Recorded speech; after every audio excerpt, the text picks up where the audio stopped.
mashomero hatandikiriwe ntekatekezi harimo ishomero rya St Maria Goretti Mpugwe mu rurembo rwa Masaka kandi uko abeje bakatendekwa uko bari kubasa kore ibintu bitari umwe na bimwe ukurwa mu bicupa hamwe na Kasasire Ndijo ko ku Francis Subuga Sematimba umukuru w'ishomereri ari kushobora kali mu kirambo ekyuka tulina abantu batandika nga bakyali bato ne bayiga enkuma y'obutonde bw'ensi ensezi kuze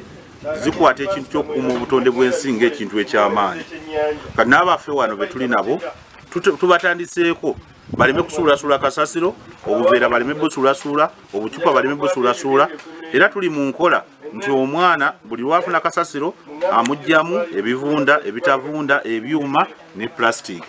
ekyo kijja tuyamba okubeera n'ettaka nga lye tuyina nga terikoseddwa lisobole otuzaaliramu ebisinga obunene.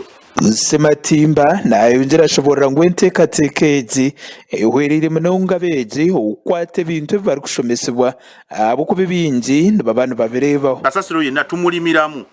tumukolamu bye tuyigirako mu class kuba ffe tukimanyi nti omwana bwaddira akacupa nga ka green na asobola okukabala nti one nti akacupa kamu green nayiga green color ne tukolamu ekigambo nti boy nga tukoze mu kacupa ng'ate byabwerere ate nga bwe tubijja mu community biyamba okutaasa obutonde bwaki bw'ensi.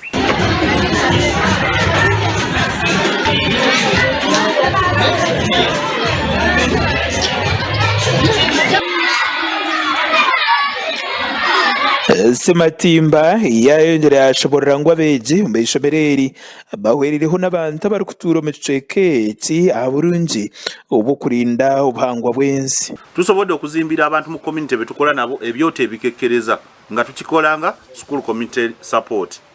abantu balina endowooza nti bwoba mu ssomero lya UPE n'okutegeera kuba bwe kutyo ffe ekyo tetukikkiririzaamu nti omusomesa wa UPE bwoddira aba community n'obazimbira ebyote ebikekkereza ebyote ebiri mu kinaana n'okusoba kitegeeza olina ettafaali ddene ly'ogasse ku ggwanga. Ebyo bikiri aho Mathias w'okulira ori kuyambaho okushugaanisa enteekateeka ya Land Connect Care Network mu mashomero ga gavumenti omu ihanga lyawuna nashoborera ngu enkora egi eyambireho munonga okurinda obuhangwa bw'ensi omu ihanga eri nd'obukiraaba ekiri kityo ogu nashoborera oburemeezi butari bumwe na bumwe oburikubateganisa omu kukora emirimo yaabo okusima emiti naye ng'ate ku speed abantu kubatemera emiti kyamaanyi nnyo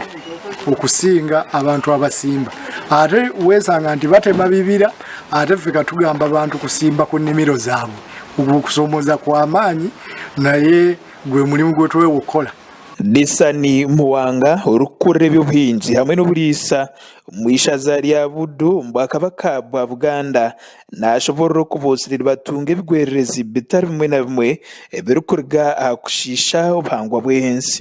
Ekyamuzira okutukuba n'atukuba bubi nnyo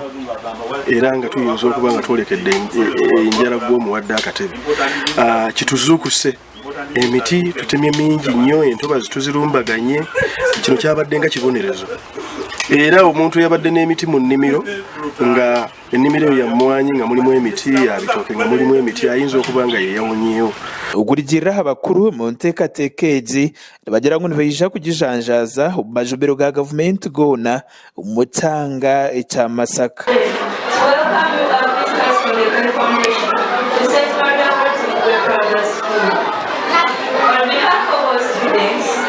I would like to express our deepest gratitude for continued support and commitment to helping us grow not only as students but also to absorb the environment.